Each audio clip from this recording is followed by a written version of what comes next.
quero convidar nesse momento, amados irmãos, a que abramos a palavra do Senhor. O texto é Carta de Paulo aos Filipenses.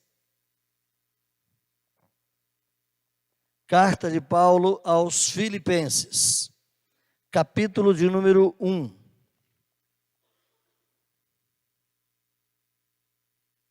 Carta de Paulo aos Filipenses, capítulo de número 1. Nós começamos no domingo último passado a compartilhar um pouco dessa carta com a igreja. Nosso desejo é que ao longo dessas reflexões em Filipenses, o Senhor possa abençoar a nossa vida, não só no sentido de conhecer a letra do texto em si, mas muito mais, apropriar para cada um de nós as verdades que são tidas aqui ou contidas aqui na palavra de Deus, reveladas ao nosso coração. Que Deus possa abençoar a nossa vida, fortalecer a nossa fé, nos ajudar na caminhada, sabendo que Ele que nos chamou para o seu reino e glória, Ele também nos sustenta, nos ajuda, nos fortalece e vai culminar lá no último dia, com cada um dos seus eleitos. Nenhum deles se perderá, nenhum deles ficará a caminho fora, mas todos eles na presença eterna do Senhor.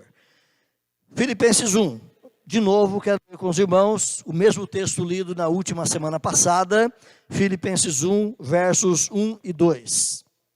Filipenses 1, versos 1 e 2.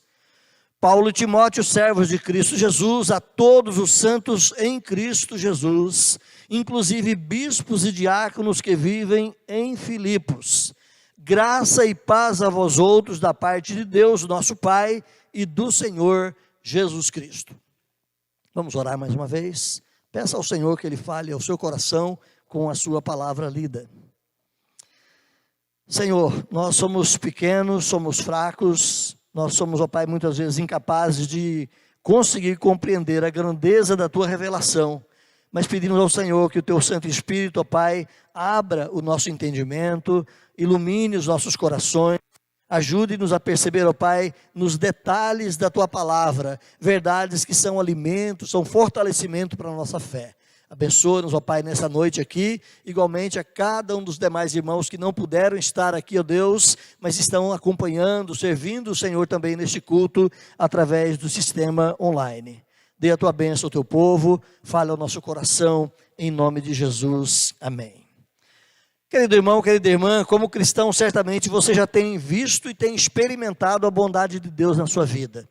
Cada um de nós, convertidos ao Senhor, a maior bênção que nós podemos experimentar de Deus é justamente a bênção da conversão, a bênção da salvação em Cristo Jesus, mas ao longo da nossa caminhada cristã, é inúmero o valor, a quantidade das bênçãos que Deus derrama sobre nós. Você tem experimentado, por exemplo, a beleza da criação, que talvez antes da sua conversão tivesse um tom bonito e belo, mas depois, sabendo que a obra é das mãos do Senhor, feitas para a nossa alegria, para o nosso bem, para o nosso sustento, o cristão passa a olhar a criação com outro viés, com uma outra forma de observar os favores e o cuidado de Deus. A natureza criada pelo Senhor, com tantas coisas lindas e belas. O amor de Deus revelado a nós, de maneira tão especial, tão maravilhosa, na pessoa de Jesus Cristo. Os milagres que Ele tem realizado na vida do seu povo ao longo da história.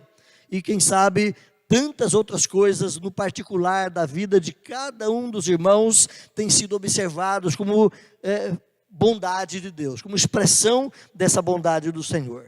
Mas, irmãos amados, por mais que Deus tenha revelado coisas surpreendentes sobre a vida futura, eu contemporizo aqui a expressão, dizendo que os arquivos totais que está reservado aos eleitos de Deus, ainda não foram feitos downloads totais, mas apenas downloads parciais.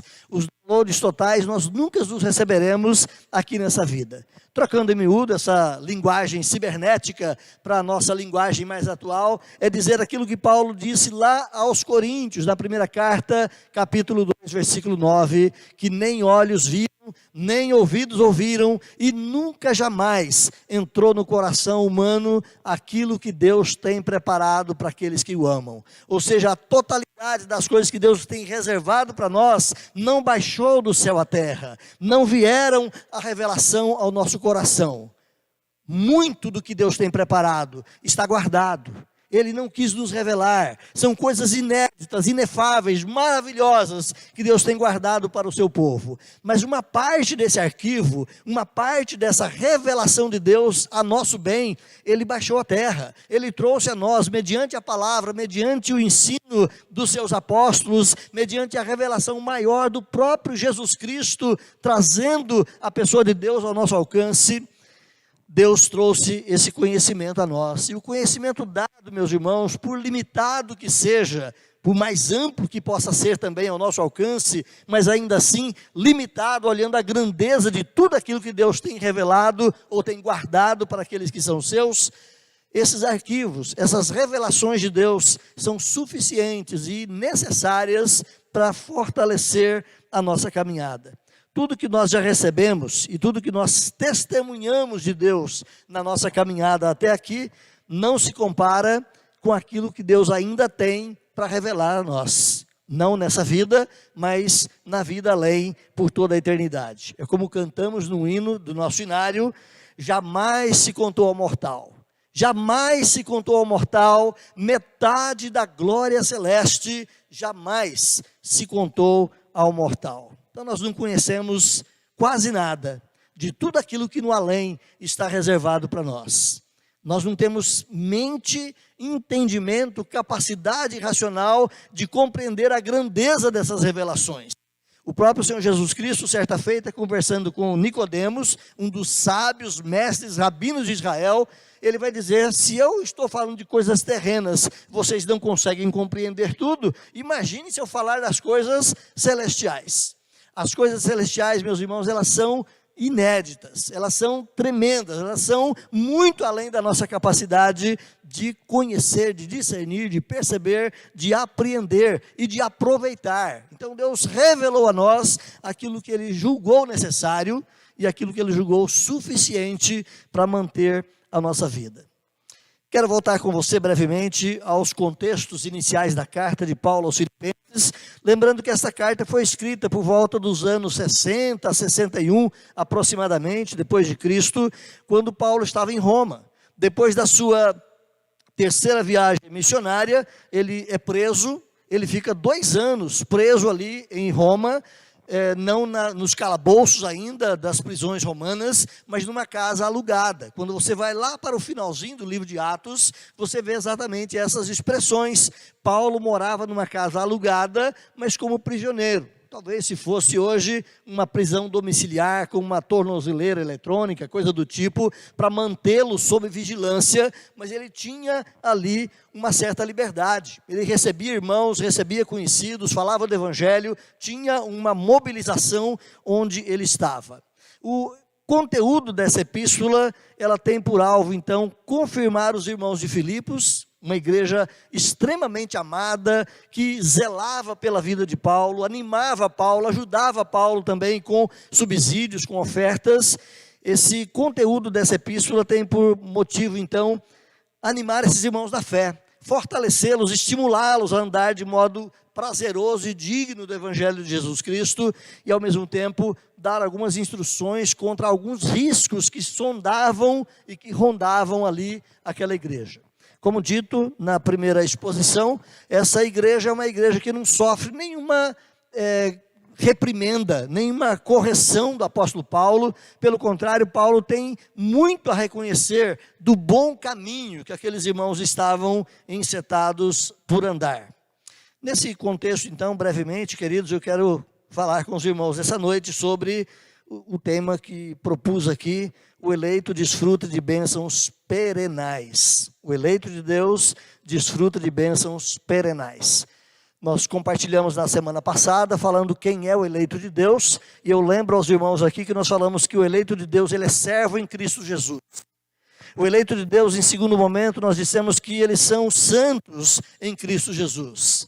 E os eleitos de Deus, no terceiro momento, dizemos que eles estão imiscuídos nessa vida terrena, vivendo aqui nessa vida terrena, mas sabendo que são cidadãos do reino de Deus. E hoje quero compartilhar conosco que o eleito de Deus, ou os eleitos de Deus, desfrutam de bênçãos perenais. O eleito desfruta da bênção perenal da graça. Então essa parte da saudação que Paulo traz aqui, especificamente o versículo 2, graça e paz a vós outros. Essa expressão é a expressão que eu quero trabalhar um pouco mais com a igreja nesse momento. Essa parte da saudação, meus irmãos, era uma parte muito comum nas epístolas de Paulo. Você pode, inclusive, fazer o obséquio de voltar aí a página para a carta anterior, Efésios capítulo 1, só para que você perceba brevemente. No versículo 2, Paulo também vai dizer isso: graça e paz da parte de Deus, nosso Pai. Se você correr para a carta de Colossenses, você vai também perceber no versículo 2, onde Paulo diz que aqueles irmãos eram santos e fiéis e também os saudava com graça e paz. Se você continuar olhando a carta aos Tessalonicenses, ainda no versículo 1, Paulo vai dizer também graça e paz. Então essa era uma forma usual, comum, de se cumprimentar as pessoas naquela época.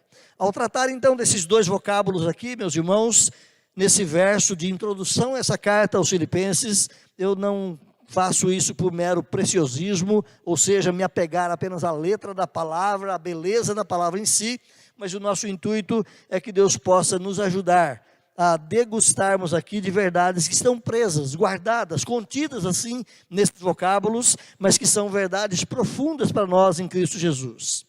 Quando eu coloco a nossa estrutura homilética, dizendo em primeira mão que o eleito desfruta da bênção perenal da graça, eu faço isso, meus irmãos, na intenção de explorar que como bênção perenal, não é uma bênção voltada apenas para as circunstâncias dessa vida, mas como o próprio termo em si vai dizer, não é algo trivial, comum e passageiro, até mesmo como o bem-estar que Deus nos oferece aqui, mas bênção perenal está voltado para aquilo que é perene, para aquilo que é eterno, para aquilo que é contínuo e que jamais tem um fim. O dicionário Michaelis, que é um dicionário comum aí no nosso conhecimento popular, vai dizer que perenal é aquilo que dura muitos anos. Perenal é aquilo que é duradouro. Perenal é aquilo que não tem fim, é aquilo que é eterno, aquilo que é perpétuo. Perenal é aquilo que não cessa, é aquilo que é constante, contínuo, ininterrupto. Então, quando nós alavancamos aqui que o cristão desfruta de bênçãos perenais e bênção perenal da graça, é porque essa graça de Deus, ela é infinita. Essa graça de Deus não cessa. Essa graça de Deus é constante na vida do cristão. Então a bênção da graça comunicada ao eleito de Deus é algo profundo, carregado de privilégios que vão não apenas nos conduzir aqui nessa vida em segurança, em tranquilidade, mas vão ultrapassar os portais da eternidade e vão continuar nos acompanhando pelo além. Ou seja, o cristão sempre existirá na presença de Deus pela graça e desfrutando da graça, um favor imerecido. Então a palavrinha graça, na sua tradução mais simples ao nosso português, é justamente isso, é um favor imerecido, é algo que você não merece, mas que Deus estende a você. É uma bênção que não está ao seu alcance pelos seus próprios méritos, pelos seus próprios meios, mas que Deus traz até você. O que o cristão, o que o cidadão, o que o indivíduo mereceria da parte de Deus é penalização, é condenação, é morte eterna. Mas ao invés de oferecer isso ao pecador como um justo salário do seu pecado, a Bíblia diz que Deus nos oferece graça. Romanos capítulo 6, verso 23, você se lembra do texto, que o salário do pecado é a morte, mas o dom gratuito de Deus é a vida eterna em Cristo Jesus. Isso é graça. Isso é um favor que nós não merecemos e que Deus estende a nós. Então, o termo graça, lá no grego, a palavrinha charis, traduz exatamente aqui para nós, no vocábulo português, a palavrinha graça é em si mesmo um conceito muito profundo. Uma palavrinha tão pequena, tão simples, tão curta, graça, mas que tem um significado profundo no ensino das páginas da Bíblia. A palavrinha graça, meus irmãos, carrega em si o significado de favor, a extensão de um favor que nós não merecemos. Traz em si também o conceito da amabilidade, do amor afável de Deus tocando a nossa vida. Traz consigo a ideia de formosura, de beleza, de encanto. Traz em si o significado também, prenhe nessa palavra, de gratidão ao Senhor. Então a palavra graça, ele tem vários conceitos que nos trazem muito mais ainda essa convicção de que nós somos agraciados pelo Senhor. Não é apenas um favor qualquer que Deus fez, não é um favor de profundidade em nossa vida, um favor que continua tocando a nossa vida, guardando a nossa vida e nos sustentando em Deus. Como dissemos, também um favor perene, um favor perenal, um favor eterno. Provavelmente, se um grego da época de Paulo ouvisse aqui a leitura com a sua saudação, ele ficaria um pouco consternado com o que Paulo usou. Paulo usou a palavra charis, graça, mas o costume do grego naquela época não era saudar com charis, graça, mas era saudar com hairen, um pouquinho diferente, um desdobramento aí dessa mesma palavra, mas significando alegria. Significando alegre-se. Então o termo hairen é um infinitivo lá do verbo e tem essa expressão de se alegrar. Eu quero caminhar com você em outro texto bíblico. Olhe comigo, por exemplo, Atos 23, 36. Atos 23, 36 é quando o capitão Lísias, ele envia uma carta ao governador Félix, tratando da prisão de Paulo e dando orientações de como estava a situação de Paulo sob os seus cuidados. Apenas no verso 26, Atos 23, verso 26, você tem a expressão que assim diz: Cláudio Lísias, ao excelentíssimo governador Félix, saúde. Saúde é a expressão que foi traduzida para nós no português. Mas a palavrinha ali era hairen, lá no seu original, significando alegrar-se, ou alegre-se, esteja feliz, ó governador. É um voto de alegria, de felicidade para aquele que o recebe.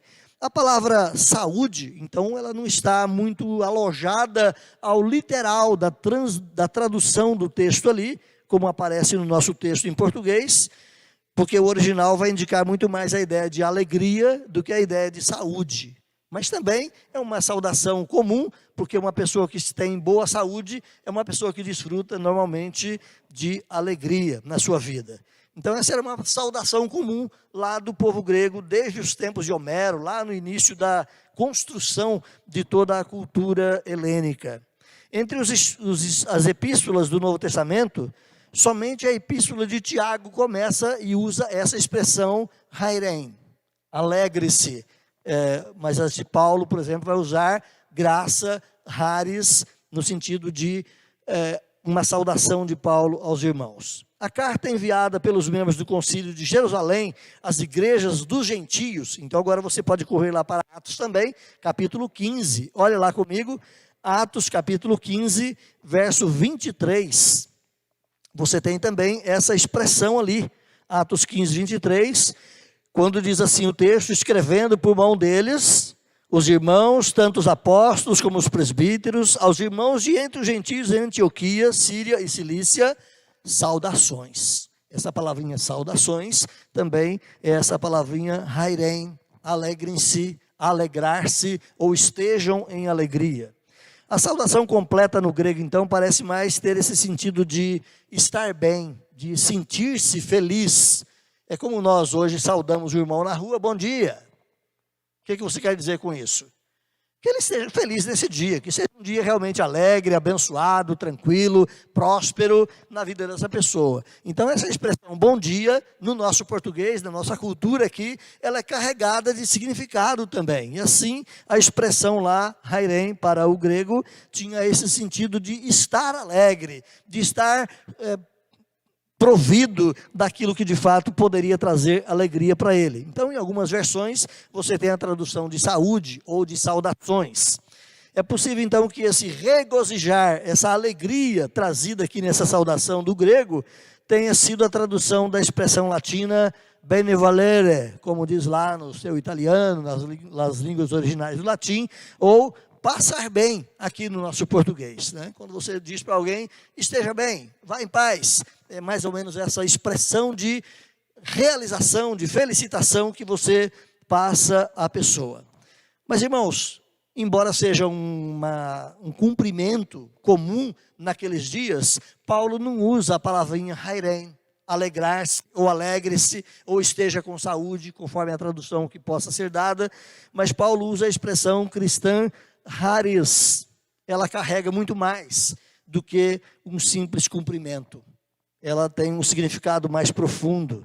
Então, o exegeta Ralph Martin, ele vai traduzir e vai dizer que no lugar da salvação costumeira, hairem, Paulo busca o sentido do termo misericórdia de Deus, que é o relativo dessa expressão graça lá no hebraico. A palavra hesed, lá do hebraico, ela tem esse tom de misericórdia de Deus, do cuidado de Deus misericordioso para conosco.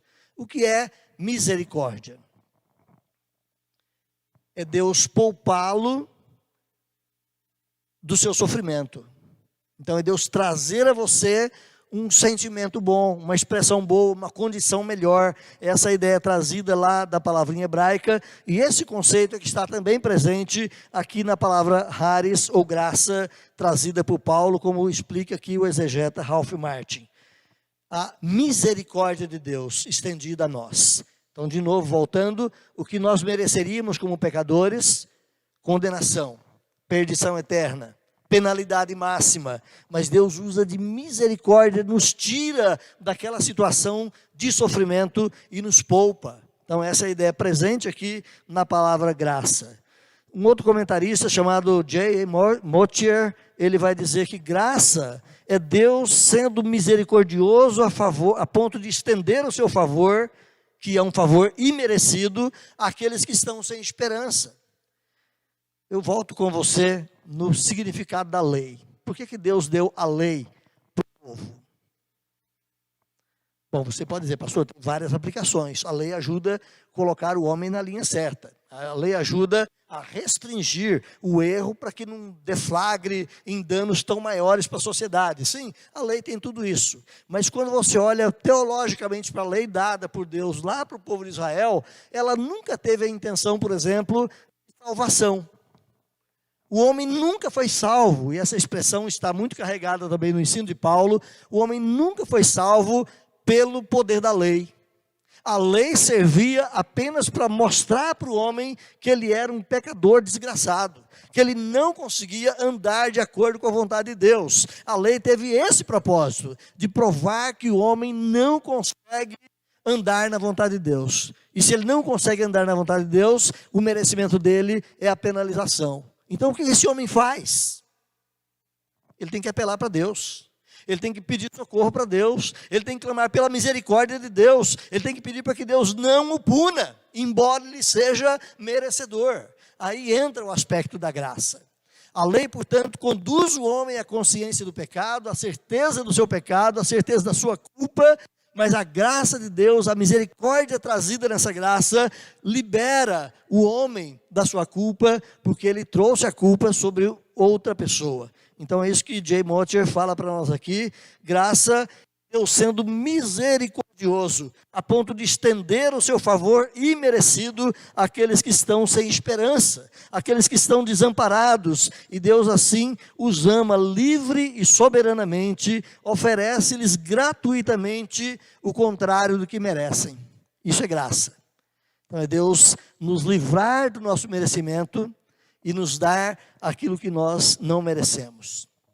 William Hendrickson, também um outro comentarista cristão, vai dizer que a graça é o espontâneo e merecido favor de Deus em ação, é o dom de sua soberania gratuita e infinita bondade em operação. Ou seja, a graça de Deus é esse favor imerecido que está sempre em atividade. Deus não apenas prestou um favor lá no passado, mas a cada dia Ele continua nos tratando com graça. A cada dia Ele continua nos tratando de maneira imerecida por cada um de nós. Então, ao falar aqui que o eleito desfruta da bênção perenal da graça, eu quero afirmar, meus irmãos, que isto envolve a bênção dos favores terrenos. Deus graciosamente continua cuidando de você. Você não merece nem o ar que respira. Você não merece nem a boa família que tem. Você não merece nem viver numa sociedade organizada. Se Deus for nos punir como merecemos, seria horrível. Por isso que a Escritura fala de inferno, um lugar de eterno sofrimento.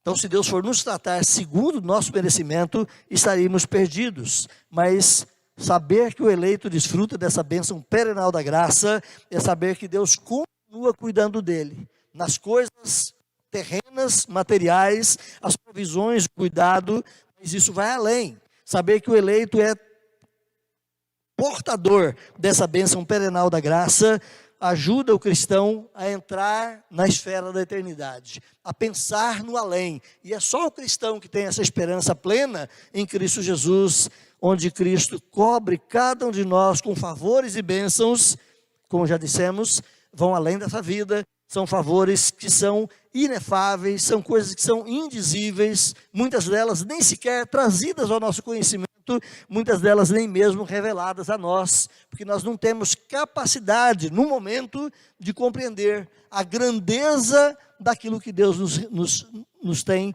preparado. 1 Coríntios 2, versículo 9, é o que Paulo vai dizer então, repetindo aqui com os irmãos: nem olhos viram, nem ouvidos ouviram, nem jamais penetrou em coração humano o que Deus tem preparado para aqueles que o amam. Deus trata o cristão com graça.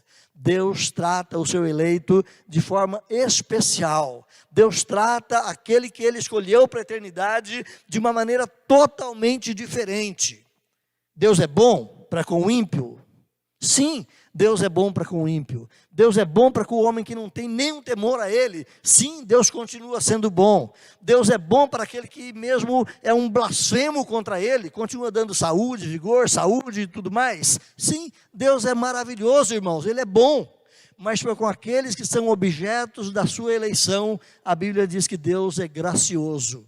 Ele vai além da bondade, ele vai além do mero ato de uma assistência momentânea, circunstancial, terrena. Deus entra no campo da eternidade e trata o seu eleito como alguém que vai desfrutar continuamente do seu favor. Isso é graça. Então, quando nós olhamos para Paulo, ele está cumprimentando os irmãos daquela igreja de Filipos e dizendo: graça a vocês, irmãos. Não é apenas um cumprimento de bom dia, boa tarde, é muito mais. Tenham essa consciência da graça de Deus, do favor de Deus, do cuidado de Deus na vida de vocês, tanto nas coisas terrenas aqui, quanto naquilo que está reservado para nós na eternidade. Segunda coisa que eu quero tratar brevemente com a igreja é que o eleito desfruta da bênção perenal da paz, além da bênção da graça, a bênção da paz. E a paz, mais uma vez, também não está ligada às meras circunstâncias que nos rodeiam, mas a paz também, no sentido bíblico, é muito mais que um momento de tranquilidade na efemeridade dessa vida. Então, o segundo termo que Paulo vai tratar conosco aqui, levando aos crentes aí da igreja de Filipos, é a palavrinha eirene. A palavrinha eirene é traduzida na palavra hebraica shalom. Então, quem já ouviu certamente muitas vezes a pregação em torno dessa palavra, shalom tem um significado também extremamente amplo. Quando um judeu cumprimentava o outro na rua, shalom, e o outro respondia shalom, ou Adonai shalom, shalom Adonai, e daí por diante, um cumprimentava o outro com esses termos, era mais do que um bom dia. Era mais do que dizer: olha, que tudo esteja bem com você. Essa palavra shalom para o judeu, ela também tinha significados extremamente profundos. Ela não consegue expressar numa só palavra, se nós traduzirmos literalmente, paz. A palavrinha shalom é mais do que paz. Porque quando nós falamos para você, paz, irmão, de repente você pensa apenas na paz do momento, na circunstância do momento, mas a palavra shalom, que é traduzida lá para o grego por eirene, e é traduzida para nós por paz, ela carrega um significado muito mais profundo também. Então shalom, lá para o judeu, quer dizer: seja próspero e feliz, que na sua vida tudo de fato vá bem na sua caminhada aqui na terra, Deus encha você de prosperidade, de bênçãos, que você possa estar sadio, é também um outro significado contido nessa expressão shalom, que você possa estar completo, pleno de tudo aquilo que realiza a sua vida, que você possa estar bem em todos os sentidos da sua vida. Então a palavra shalom é mais do que meramente paz circunstancial, mas ela envolve toda a vida do indivíduo. Shalom, portanto, irmãos, é o completo bem-estar que certamente equivale à paz do mais profundo do significado que ela possa ter. E ela é abrangente. Então, a paz que o cristão tem, ela também é uma paz abrangente. Não só circunstancial, momentânea, ligada aqui à nossa vida, mas ela também vai além. Primeiro, paz com Deus. Shalom indica para o judeu a ideia de que ele esteja bem com Deus. E paz, no sentido bíblico do Novo Testamento para o cristão, também indica essa mesma ideia. Que o cristão esteja bem com Deus. Que o cristão esteja, de fato, em paz com Deus. Paulo vai usar, então, essa palavra no sentido da paz com Deus em vários dos seus momentos de ensino. Mas também, paz indica paz conosco mesmos. Que você possa estar bem com você mesmo, que você possa se entender, se ajustar com você mesmo, que você possa viver bem com o seu próprio modo de ser, dentro da vontade de Deus, e paz também com o semelhante, paz também com aqueles que nos estão próximos. Então, shalom é traduzido lá para o grego na palavrinha eirene, e carrega esses significados mais amplos do que um mero cumprimento. Paulo usa essa palavrinha eirene, como dissemos, uma saudação comum também lá da sua época, paz, é apenas um dizer comum, mas Paulo usa como uma expressão muito além de um bom dia, como utilizamos aqui no nosso contexto brasileiro. O que para uma pessoa sem Deus permanece sendo um voto, um indivíduo passa um pelo outro na rua e fala bom dia, para um cristão tem um significado mais profundo, quando ele fala bom dia, ou quando ele fala graça e paz para quem está ao seu lado. É a ideia de não meramente falar trivialmente o bom dia, mas de fato de desejar profundamente a bênção de Deus sobre aquele a quem nós cumprimentamos. É uma oração. O cristão, quando ele falava lá nos princípios da igreja, paz, irmão, é uma oração a Deus, dizendo que Deus de fato conduz a sua vida na plenitude da paz, cujo cumprimento é, por certo, Deus sendo o nosso Pai e Jesus Cristo sendo o nosso Senhor. Olha de novo aí, é Filipenses 1, verso 2, Paulo vai dizer isso, graça e paz a vós outros, da parte de quem? Da parte de Deus, o nosso Pai, e da parte de Cristo Jesus. Então a bênção que nós também desfrutamos da paz, ela é da parte de Deus. Eu quero que você abra a sua Bíblia brevemente no texto de Paulo aos Coríntios, na segunda carta. Comigo? Segunda carta de Paulo aos Coríntios, capítulo de número 5.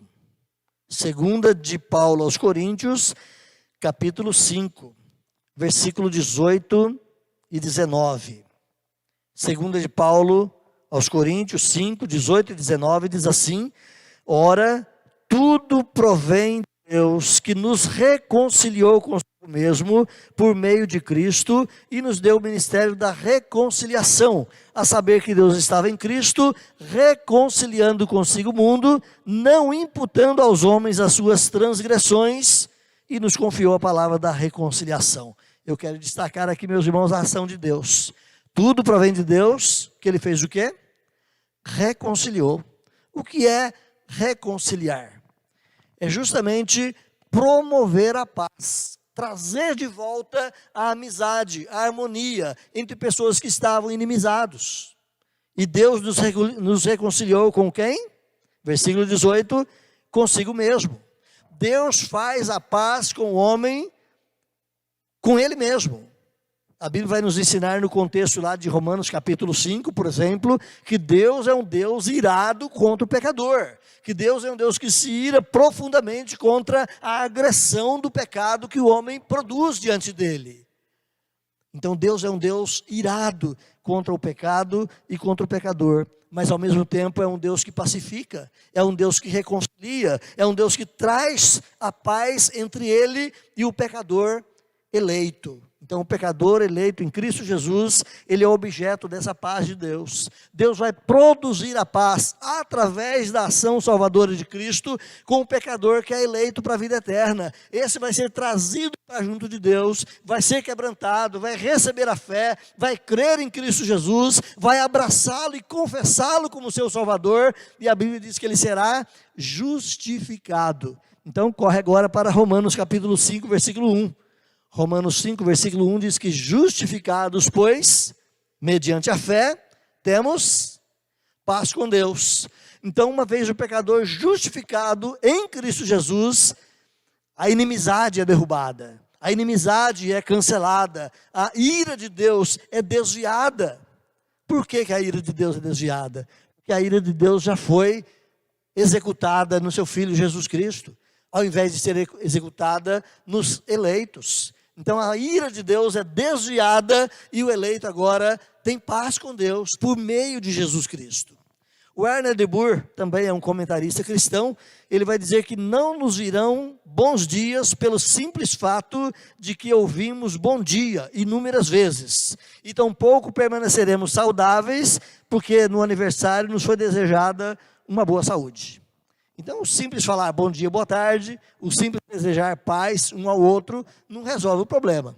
É preciso que nós, como cristãos, entendamos que a paz, ela é um objeto da graça de Deus também nos alcançando. Então o cristão pode transformar os votos de bom dia, boa tarde, de paz, irmão, em uma oração.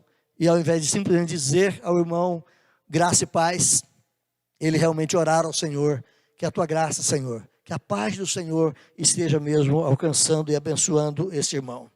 A expressão hebraica shalom, como dissemos, traduzida lá para o grego na palavrinha eirene, não significa apenas uma paz negativa no sentido de tirar o conflito, de tirar o problema, mas é uma paz no sentido de encher aquela pessoa de bênçãos, encher aquela pessoa de realizações, encher aquela pessoa das prosperidades, não meramente físicas e materiais também, mas da prosperidade espiritual que vem da ação de Deus na vida do crente. Se você se lembra do Império Romano, lá nas épocas de Paulo, o Império Romano, ele fazia suas conquistas militares, tomava cidades ou reinos inteiros, e onde ele fazia suas conquistas, ele instalava bases militares, com soldados muito bem treinados, para garantir a paz. Então era a conhecida Pax Romana, era uma paz forçada, era uma paz advinda à força de armas. Quem se rebelasse estaria em problema terrível, então é melhor ficar quieto. Então era uma paz forçada, mas a paz que o apóstolo Paulo traz para nós, irmãos, nessa saudação, não é uma paz forçada, é uma paz conquistada para cada um de nós eleitos de Deus, através de Cristo Jesus. Eu volto com você então para a expressão lá de Romanos 5:1. Paz é a reconciliação com Deus, paz é a certeza interior que resulta da fé. Justificados, pois, mediante a fé, temos paz com Deus por meio de Jesus Cristo, nosso Senhor. No versículo 10 de Romanos 5, Paulo vai dizer que porque se nós, quando inimigos, olha só a expressão, inimigos de Deus, fomos reconciliados com Ele mediante a morte de Cristo, muito mais estando nós já reconciliados, seremos salvos pela sua vida. Então, uma vez reconciliados com Deus em Cristo Jesus, agora a paz, agora a bênção, agora a salvação e não mais ira, não mais o furor de Deus contra o pecador. Voltando lá para 2 Coríntios, capítulo 5, 19, Deus estava em Cristo, reconciliando consigo o mundo e não imputando aos homens as suas transgressões. Efésios capítulo 2, versículo 14, Paulo vai dizer logo na primeira parte do versículo ali, porque Ele é a nossa paz. Jesus é a nossa paz. Então voltando para Filipenses 1, verso 2, Paulo vai dizer ali, graça e paz. É essa paz resultante da ação de Deus na nossa vida por causa de Jesus Cristo. Então não é uma mera saudação circunstancial, como a gente fala no português hoje, bom dia, boa tarde, ou então, vai em paz, irmão, não é? Mas é o conhecimento de que a verdadeira paz é essa paz que Deus trouxe ao cristão através de Cristo Jesus. Então, no Antigo Testamento, a palavrinha paz, shalom, combina e harmoniza paz com Deus e também paz de Deus. É a paz com Deus, mas a paz também de Deus, que Ele proporciona na sua vida nos bens terrenais. No Novo Testamento, a palavrinha eirene também tem esse mesmo sentido. Ela fala da paz de Deus e também da paz com Deus. Olha só, duas expressões rápidas. Paz com Deus, Romanos 5:1, de novo citando para você. Justificados, pois, mediante a fé, temos paz com Deus, por meio de Jesus Cristo. Mas Paulo vai dizer aos Filipenses, no capítulo 4, versículo 7, e a paz de Deus, a paz que pertence ao Senhor, encha os vossos corações. É uma paz que excede todo entendimento, e essa paz que é propriedade de Deus, que ela encha o vosso coração e a vossa mente em Cristo Jesus. Irmãos, essa é a paz que nasce da reconciliação. Só desfruta verdadeira paz com Deus o homem que passou pela cruz, o homem que passou por Cristo Jesus, o homem que passou por essa reconciliação. É comum a gente ouvir aqui e ali pessoas que não têm o mínimo temor de Deus, dizendo, não, depois eu me ajeito lá com Deus, fica tudo bem. É uma falsa esperança. É uma falsa certeza de pessoas que não passaram pela cruz achar que está tudo bem com Deus. Porque para estar de fato bem com Deus, em paz com Deus, é só por meio de Jesus Cristo. Então essa paz é tanto a nossa experiência de passar por Jesus e termos paz com Deus, mas também essa paz é a nossa força. Nos dias de luta, de problemas, de dificuldades, sabemos que a paz de Deus enche o nosso coração. E é por isso que o crente, mesmo no meio dos seus problemas, ele pode estar tranquilo, porque a paz de Deus repousa sobre ele. Então a paz é uma bênção espiritual, mas também é uma bênção física. É uma bênção da relação de Deus conosco, quebrando a nossa maldição por causa do nosso pecado e trazendo-nos a bem-aventurança na eternidade, mas também é a bênção material trazida sobre nós cada dia em nossa experiência aqui na terra. Então, ao falar que o eleito tem paz com Deus, Paulo fala de um bem-estar completo, não só do bem-estar físico, momentâneo, circunstancial, mas muito mais na vivência com Deus para toda a eternidade. Terceira e última coisa que eu quero trazer com a gente aqui, que o eleito desfruta das bênçãos divinas. Então ele desfruta da bênção perenal da graça, ele desfruta da bênção perenal da paz, e ele desfruta de forma mais ampla das bênçãos divinas. Então no lugar da costumeira saudação, lá no grego, hairem, Paulo usa aqui o equivalente grego para misericórdia, e ele traz esse conceito acoplado, a graça e a paz, como resultado dessa salvação total de Deus para o homem. Não apenas a salvação do problema transitório dessa vida, seja a enfermidade, seja o desemprego, seja o vício, não só a libertação de coisas corriqueiras desse tempo nosso, mas acima de tudo, a bênção maior da salvação em Cristo Jesus. O dom de Deus, meus irmãos, da vida plena, da vida integral, só é possível para nós por causa da pessoa de Jesus Cristo. A vida que Deus nos promete não é apenas uma bênção de bem-estar aqui nessa terra, embora esteja presente também no aspecto da salvação, dias melhores para o homem aqui na terra. Embora no mundo passais por aflições, mas todo aquele que é alcançado pela bondade de Deus, ele desfruta de dias bons, ele desfruta de maravilhas na vida, ele desfruta de bênçãos temporais na vida, mesmo que aqui ou ali dias maus o alcancem. Então, tem algo a ver com a bênção do presente, mas tem algo a ver também com a bênção da eternidade. O dom de Deus, o dom dessa vida plena, ele é uma vida abençoada aqui. Lembra de Jesus? O ladrão vem somente para roubar, matar e destruir, mas eu vim para que tenham vida e vida em abundância. Só lá? Não, vida em abundância aqui também.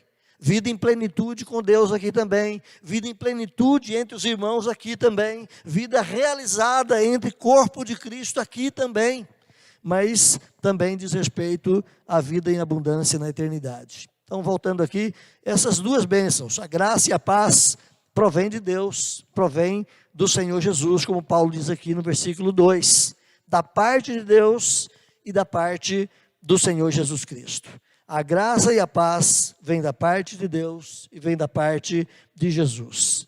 Um certo comentarista vai dizer que não existe paz sem graça, assim como também não existe graça e paz de Deus, nosso Pai, sem que ela seja no Senhor Jesus. Então, se você tem graça de Deus e paz de Deus, é por causa de Cristo Jesus. Então, somente Deus pode dar graça, somente Deus pode dar paz, porque só Ele pode reconciliar o homem consigo mesmo. Somente Ele pode perdoar o homem da sua afronta e trazer a ele a bênção maior da salvação em Cristo. De novo, algo que vai além da nossa compreensão. A bênção não procede da igreja. Eu gosto da igreja porque lá eu tenho uma paz, uma tranquilidade de espírito. Geralmente os ambientes religiosos têm esse clima de um lugar tranquilo, abençoado, onde você para, senta, ora, conversa com o Senhor, conversa com Deus, coloca os seus pensamentos, sua vida em ordem, mas a paz de Deus não é algo derivado da igreja. A paz com Deus não é algo derivado também da liderança, que talvez assista e cuida de um e de outro aqui e ali, mas é algo derivado do próprio Deus. Reforço com você, da parte de Deus, nosso Pai, diz Paulo, e da parte de Cristo Jesus. Irmãos, esta saudação aqui, ela exprime o amor do apóstolo Paulo e a sua preocupação com os crentes de Filipos e incide justamente naquela alegria que ele menciona nessa epístola, em vários outros pontos, como nós compartilhamos no domingo anterior. É a epístola da alegria, é a carta que Paulo fala da alegria de ter aqueles irmãos como santos em Cristo, da alegria de saber que eles estavam no Evangelho, da alegria de saber que eles eram cooperadores com ele no trabalho. Então, é a carta da alegria. É interessante você perceber aqui, por exemplo, que não aparece o Espírito Santo, ou aparece? No versículo 2, graça e paz a vós outros, da parte de Deus nosso Pai e do Senhor Jesus Cristo. Mas quero dizer, meus irmãos, que embora o Espírito Santo não seja mencionado aqui, essa graça e paz é o próprio Espírito que habita em nossa vida. O cristão, na sua conversão, ele é habitado pelo Espírito Santo, e é justamente o Espírito Santo que torna real, prático e execuível em nossa vida a paz, a certeza também de que Deus não nos executará com a sua ira, mas que Ele nos oferece o favor imerecido. Então a presença do Espírito Santo está na dádiva da bênção, da paz e da graça na vida do crente. Então, queridos, assim o eleito de Deus experimenta e vive sobre a abundância das bênçãos divinas. Graça e paz é mais do que mero e formal cumprimento, mas é carregado de profundo significado na vida do cristão, expressando a plenitude da sua salvação. Além do perdão dos pecados, além da certeza de entrar no reino, tudo aquilo que não está declarado, tudo aquilo que não nos foi revelado, estão presentes nesses dois vocábulos, graça e paz. Aquilo que o cristão experimentará por toda a eternidade. Termino aqui, queridos, dizendo que o favor imerecido de Deus alcança cada um dos seus eleitos. Quando você leu comigo lá em 2 Coríntios capítulo 5, verso 19, Deus estava em Cristo reconciliando consigo o mundo. Que mundo é esse? Todo e qualquer pecador está sendo reconciliado com Deus em Cristo Jesus? Não. Todo e qualquer pecador alcançado pela graça. Todo e qualquer pecador eleito de Deus para a vida eterna. Paulo vai tratar na carta aos Efésios, de maneira muito própria, no capítulo 1, sobre essa eleição, sobre essa predestinação que ele mesmo fez, salvando um grupo de pessoas que ele mesmo quis. de modo tal que ele fala aos romanos, não depende de quem quer, não depende de quem corre, mas depende de Deus usar a sua misericórdia.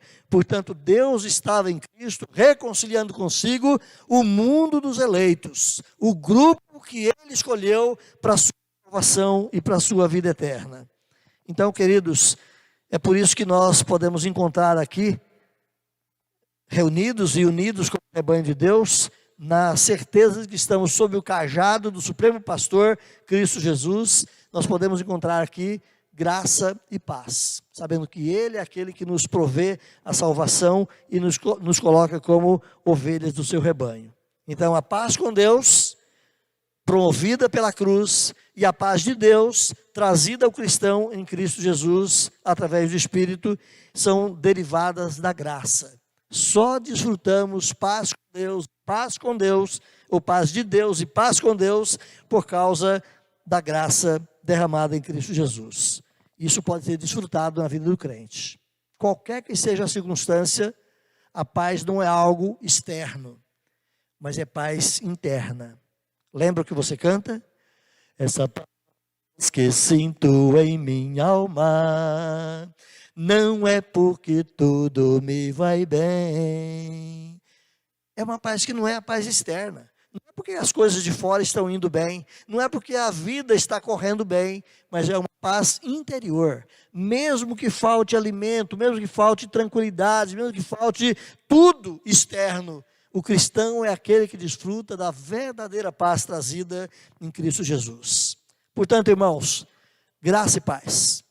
Vivam nessa certeza, vivam nessa convicção de que a graça e a paz de Deus é mais do que uma formalidade de um cumprimento religioso ou trivial do nosso comportamento social, mas graça e paz são realidades de uma salvação plena que Deus nos oferece.